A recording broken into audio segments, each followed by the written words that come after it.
大家问千万字，大家要和大家做伙来捌一日。咱差不多逐天的新闻拢会讲到警察。今仔日要甲大家小解这一日，咱同齐来看到，这就是警高应警第二条，警察的警。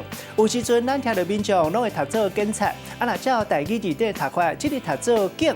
台语字典解说警的意思就是戒备，咱讲警戒；有提醒戒备的意思，咱讲是警示。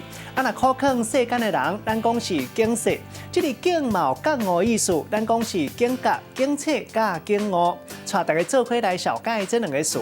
头一个就是警察，这是依法来维持公共秩序、保护社会安宁的治安人员。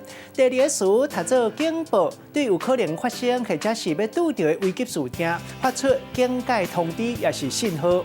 咱用一句话来举例，甲这两个词甲做伙。比如讲，若是有防空演习警报一个弹，除了紧急的状况，一般就会禁止任何人甲车出现伫车路。警察会伫现场警戒，看敢有人违反规定。今仔日小解这一日读做警，提供给观众朋友来参考。